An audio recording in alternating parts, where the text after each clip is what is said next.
Buenas noches. Nosotros somos el grupo número 2 y vamos a exponer sobre los sólidos. Nuestro grupo está conformado por José Bullones, María Fernanda Ponte, Héctor Álvarez y mi persona David Sinken. Podemos decir que un cuerpo sólido es uno de los 4 estados de la agresión de la materia más conocidos y observables, siendo los otros el gas, el líquido y el plasma. Se caracterizan porque oponen resistencia a cambios de forma y de volumen. Sus partículas se encuentran juntas y correctamente ordenadas. También se le denomina sólido a todas las sustancias en que las moléculas se encuentran estrechamente unidas entre sí mediante la llamada fuerza de cohesión. Estos sólidos se pueden caracterizar por la siguiente manera, ya que estos son compactos. Presentan un espacio muy reducido entre las moléculas, estando muy juntas las unas a las otras, haciendo que el sólido tenga una estructura molecular compacta. La cohesión es la fuerza que permite que las distintas moléculas del sólido formen un conjunto compacto, y en los sólidos la fuerza de cohesión es muy fuerte, por lo que cuando estas fuerzas son vencidas los sólidos tienden a romperse. Su difícil compresión. Debido a la fuerza de cohesión, su orden compacto y el poco espacio entre las moléculas tienen mayor resistencia a ser comprimidos. El orden. Las moléculas de los sólidos presentan una estructura geométrica, siendo la causa de que varios sólidos, como algunos minerales, posean fuerzas perfectamente ordenadas de manera natural en configuraciones geométricas. En el caso de los cristales de cuarzo, la sal o las diferentes figuras que se encuentran en otros minerales como metales o los cristales de agua congelado, llamados copos de nieve, que poseen estructuras pertenecientes a la geometría fractal. Un sólido puede presentar diferentes organizaciones cristalinas. A este fenómeno se le puede denominar como alotropía. Los sólidos también cumplen una serie de propiedades. Entre ellas está la elasticidad. Un sólido recupera su forma original cuando es deforme. Un resorte es un objeto en que podemos observar esta propiedad, ya que se vuelve a su forma original. La fragilidad. Un sólido puede romperse en muchos fragmentos. La dureza. Hay sólidos que no pueden ser rayados por otros más blandos. El diamante es un sólido con dureza elevada. Sus formas definidas. Tienen formas definidas, son relativamente rígidos y no fluyen como las hacen los gases y los líquidos, excepto bajo presión extrema del medio. La alta densidad. Los sólidos tienen densidades relativamente altas debido a la cercanía de sus moléculas, por eso se dice que son más pesados. Flotación. Algunos sólidos cumplen con esta propiedad, solo si su densidad es menor a la del líquido en el cual se colocan. La inercia.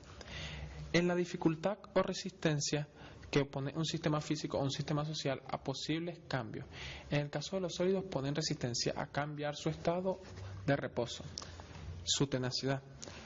En ciencia de los materiales, la tenacidad es la resistencia que opone un material a que se propaguen fisuras o grietas. La maleabilidad.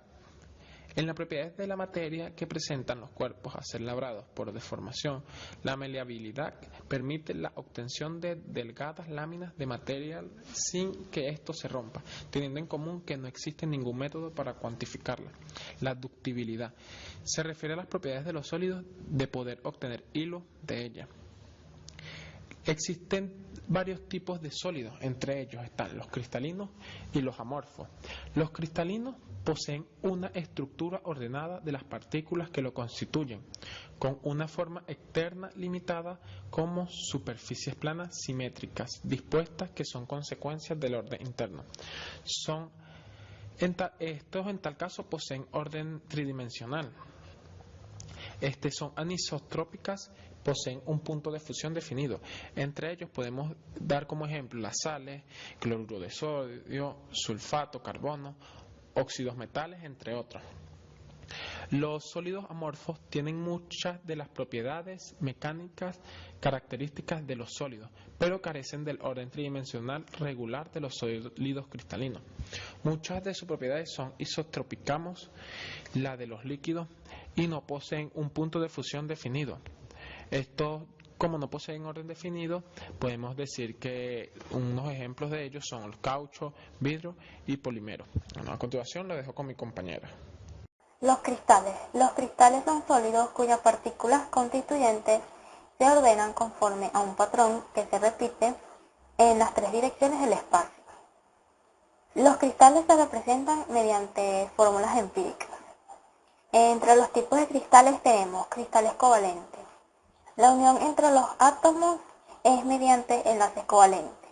Un ejemplo de estos cristales es el diamante, el grafito y el cuarzo. Cristales metálicos. Estos poseen 1, 2 o 3 electrones en la capa electrónica externa de sus átomos, los cuales débilmente unidos al núcleo, por la que se pueden perder con facilidad. Y por último, los cristales iónicos, que se producen cuando estos consiguen completar la última capa electrónica mediante la pérdida o ganancia de electrones. Análisis por difracción de rayos X. Esto se refiere a la dispersión de los rayos por las unidades de un sólido cristalino. Este análisis se basa en el hecho de que un haz de rayos X pasa a través del sólido y es dispersado en ángulos definidos como resultado de la difracción. Energía de los cristales.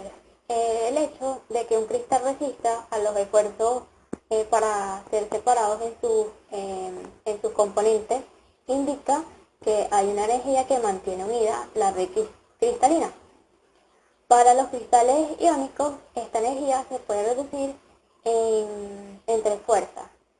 Las fuerzas de Van der Waals y la de repulsión entre partículas, que esta resulta de la intersección de las nubes electrónicas de los iones. Bueno, yo les voy a hablar acerca de lo que es la celda unitaria y el defecto en las estructuras cristalinas. Una celda unitaria se define como un paralelepípedo que por transición de sí mismo genera completamente la red cristalina. Una red unitaria es la unidad estructura repetida de un sólido cristalino. Cada elemento repetido se une a través de iones, moléculas o átomos y son llamados puntos reticulares. La celda unitaria se caracteriza principalmente por contener un único nodo de la red, de ahí nace el nombre de celda unitaria. De acuerdo a la disposición de los átomos en las celdas, estas se pueden encontrar en forma de empaquetamiento compacto, parámetro de red, nodos o átomos por celda y número de coordinación. El empaquetamiento compacto es cuando los átomos de la celda están en contacto unos con otros. No siempre será así y puede haber algunos casos en que va a haber una distancia mínima entre las nubes electrónicas de los diferentes átomos. El parámetro de red es la longitud de los lados de una celda unitaria. Puede haber tan solo 1, 2 o hasta 3 parámetros de red distintos dependiendo del tipo de red que se trate. Los nodos o átomos por celda es el número de nodos o átomos que posee cada celda. Y el número de coordinación es el número de puntos de la red más cercano, los primeros vecinos de un nodo de la red. Los defectos de la estructura cristalina. Un defecto es la zona del cristal en la cual se rompe el orden en largo alcance. Existen 3 tipos de defectos: puntuales, lineales y bidimensionales. Los defectos puntuales son aquellos que afectan al largo del alcance de una distancia atómica. El alcance de la rotura es de un átomo. Existen diferentes tipos de defectos puntuales. Entre estos tenemos el defecto laguna, defecto interseccional y sustitución de un átomo por otro. El efecto laguna es el típico de material metálico en los que simplemente un átomo desaparece, abandona su posición. El intersticial en los sitios tetraédricos, octaédricos, se colocan átomos más pequeños o más grandes, y este es un defecto muy poco habitual. Y en la sustitución de un átomo por otro se rompe el orden y aparece un elemento diferente en la estructura. En los defectos lineales o dislocacionales son aquellos que están constituidos básicamente por dislocaciones, que se suponen la aparición de una hilera extra de átomos en la estructura metálica. ¿Verdad? ¿Qué quiere decir? O sea, desaparece una hilera de átomos y aparece otra, bien sea por encima o por debajo del plano de desplazamiento. Este tipo de dislocación se llama dislocación de borde. Esta posición, o la dislocación, puede ser una posición relativa respecto al plano del desplazamiento, del deslizamiento. Pueden ser dislocaciones positivas o negativas. Esto es todo.